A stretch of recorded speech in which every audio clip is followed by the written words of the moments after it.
Los deportes se arriban de la mano de los ingleses.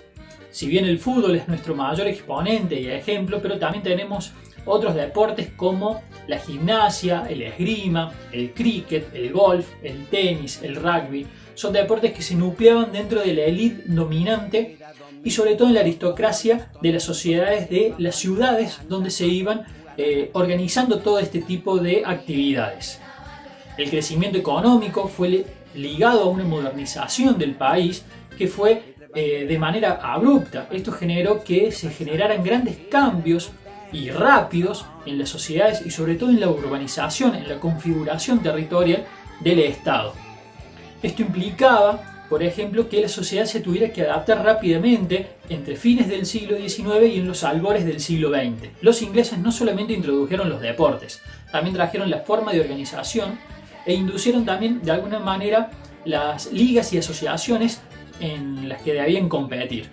Esto generaba lazos de pertenencia y a su vez el crecimiento económico que se iba logrando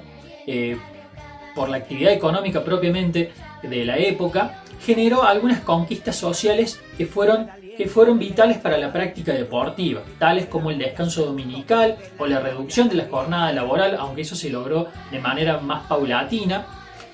y esto generaba ese tiempo libre necesario para poder incentivar la práctica deportiva. A su vez es un rasgo característico e importante para destacar el hecho de que dentro de una élite dominante dentro del gobierno, como era una sociedad conservadora y que no permitía muchas prácticas democráticas, que sí lo permitiera al interior de estas asociaciones o a estas entidades que se iban nucleando. Era muy común, por ejemplo, que los clubes tuvieran actividades democráticas, por ejemplo, al momento de elegir autoridades, un presidente, un secretario, vocales. Esto a través de grandes discusiones y debates y a través del voto cantado, que si bien era una práctica democrática, el voto, ¿no es cierto?, no era universal, secreto ni obligatorio todavía. Y esto es llamativo porque esta sociedad elitista que gobernaba nuestro país, luego llevaría la famosa generación del 80, una generación de gobernantes que no permitían, ¿no es cierto?, el ingreso ni las actividades democráticas ni las elecciones democráticas pertinentes para ir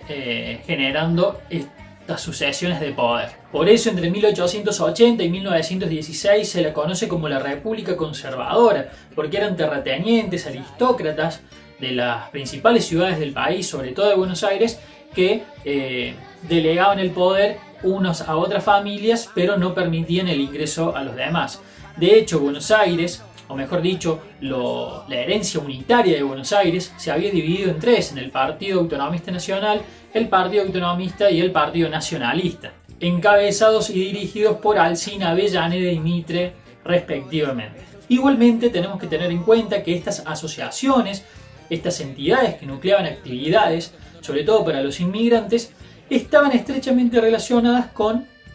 el aspecto social, ¿sí? Es muy común ver, y lo vamos a ver ahora, ¿no es cierto?, el nombre de estas entidades, cómo representaban característicamente actividades en las que no solamente se potenciaba la práctica deportiva, sino la práctica de sociabilidad y los lazos comunitarios. La idea era fomentar un proceso de trabajo e integración comunitaria entre la localidad o la ciudad donde se llegaba el ferrocarril y los trabajadores y obreros que a su vez se tenían que relacionar y generar estas actividades no solamente con la élite dominante, sino entre las diferentes familias que llegaban.